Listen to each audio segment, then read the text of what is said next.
In Gospel of Matthew 4:11, the Spirit leads Jesus into the wilderness to be tempted by the devil.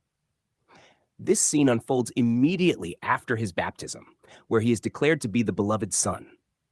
The testing in the wilderness is not an isolated spiritual episode detached from Israel's history. It is a deliberate recapitulation of it. The Son stands where the nation once stood. The wilderness becomes the stage upon which the destiny of Israel is replayed and resolved in one faithful man. Matthew presents Jesus as reliving the story of Israel.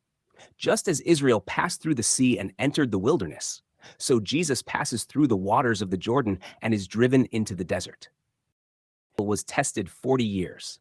Jesus fasts 40 days and 40 nights. The number is not incidental. It evokes covenantal memory, years of probation, years of exposure, years in which the heart of the nation was revealed. In the wilderness, Israel murmured, doubted, and rebelled. In the wilderness, Jesus remains steadfast. The first temptation, commanding stones to become bread, strikes at the heart of sonship. If you are the Son of God. The challenge echoes Israel's hunger in the desert when they questioned whether the Lord was among them. Jesus responds with words from Book of Deuteronomy 8, verse 3. Man shall not live by bread alone, but by every word that proceeds from the mouth of God. That passage recalls Israel's humbling in the wilderness, where manna taught them dependence. The true Son embodies what the nation failed to learn. He trusts the Father's word rather than seizing provision on his own terms. The second temptation brings him to the pinnacle of the temple in Jerusalem. The adversary quotes Psalm 91, urging a dramatic display of divine protection. The setting is significant. The temple, the center of Israel's covenant life, the symbol of God's dwelling with his people. Yet the suggestion is a distortion, testing God rather than trusting him. Jesus answers again from Deuteronomy. You shall not test the Lord your God, recalling Massah, where Israel demanded proof of God's presence. The Son refuses to reenact that rebellion. In the shadow of the temple, he exposes a deeper issue. Covenant faithfulness is not spectacle, but obedience. The third temptation ascends a high mountain. All the kingdoms of the world and their glory are displayed, offered in exchange for worship. Here, the narrative widens beyond the wilderness to encompass the dominion promised to the Son. Israel's calling had always included a vocation among the nations, to be a kingdom of priests. Yet again and again, the nation pursued the gods of the surrounding peoples, bowing to idols for power and security. Jesus answers with the Shema's covenantal demand, you shall worship the Lord your God, and him only shall you serve. The issue is not merely personal morality, but covenant allegiance. The Son stands where Israel bowed to idols and remains loyal to the one true king.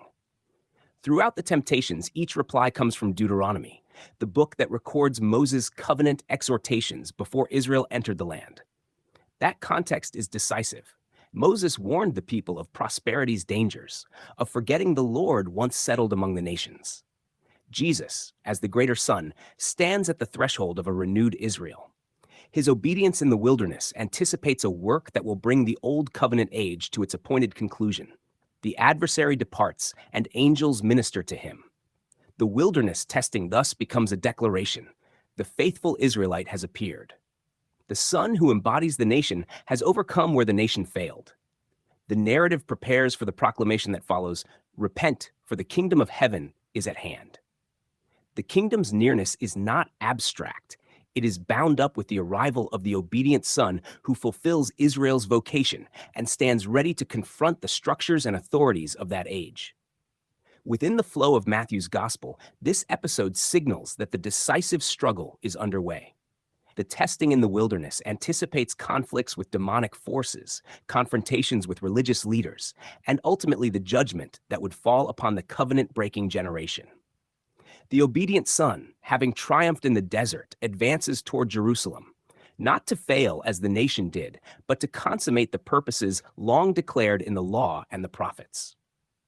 Thus, Matthew 4, verse 11, is not merely an account of personal temptation. It is a covenantal turning point.